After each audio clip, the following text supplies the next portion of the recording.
কংগ্ৰেছৰ মানুহবিলাকে কিয় অৰুণোদয় লৈ আছে? কংগ্ৰেছৰ মানুহবিলাকে কিয় বিনামূলীয়া চাউল লৈ আছে? আৰু এই কংগ্ৰেছৰ মানুহবিলাকে দালি নিমখ চেনি কিনিবৰ কাৰণে লাইনত থিয় হ'ব, নিশ্চিত হৈ থাকক। তাৰ মানে কংগ্ৰেছে লৈ থাকিব লাগে, আমি বিজেপি খিনিয়ে ল'ব নালাগে। কংগ্ৰেছৰ কথাটো হ'ল সেইটো।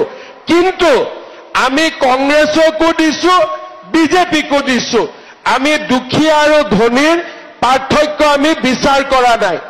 এজনে ক'লে যে মিঠাতেল দিব নালাগে, তেতিয়া মই ক'লো সৰুতেতো মোৰ জ্বৰ হ'লে মায়েতো মিঠাতেল গৰম কৰিয়ে ভৰিৰ তলত মালিচ কৰিছিলে। কৰেনে নাই আপোনালোকে? কৰেনে নাই? তাৰমানে কংগ্ৰেছে মাকৰ মৰমো বুজি নাপায়। চব বাচ্চাক যেতিয়া বাচ্চাৰ বেমাৰ হয় আপোনালোকে গৰম মিঠাতেলে বাচ্চাক মালিচ কৰে নে নকৰে? মোক আপোনালোকে কওক, কৰে নে নকৰে? এতিয়া কংগ্ৰেছে মিঠাতেলক লৈ মোক জোকায়। একদিন মিঠাতেল নোহোৱাকৈ দালিখন খাওকচোন, ইহঁতি একদিন মিঠাতেল নোহোৱাকৈ চব্জি এখন খাওকচোন।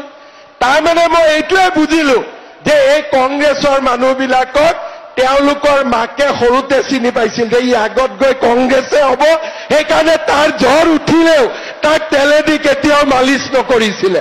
সিহঁতে আগতে মাকেতো চিনিয়ে পায়, মাকেতো কোন বাচ্চা কি হ'ব আগতে বুজি পায়। গতিকে মাকে বুজি পালে যে ই ডাঙৰ হয় ডাক্তৰ ইঞ্জিনিয়াৰ নহয়, ই ডাঙৰ হয় কংগ্ৰেছীয়ে হ'ব। সেইকাৰণে তেওঁলোকক কেতিয়াও মিঠাতেলেদি মালিচ কৰা নাছিলে।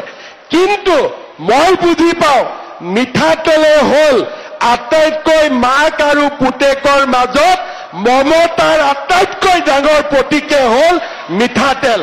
আৰু সেইকাৰণে আমি যিহেতু আমাৰ মায়ে আমাক মিঠাতেল মালিচ কৰাই কৰাই ডাঙৰ কৰিছিলে, সেইকাৰণে আমি মাৰ মৰম বুজি পাওঁ। মই ঠিক কৈছো নে নাই কওক? মই ঠিক কৈছো নে নাই কওক?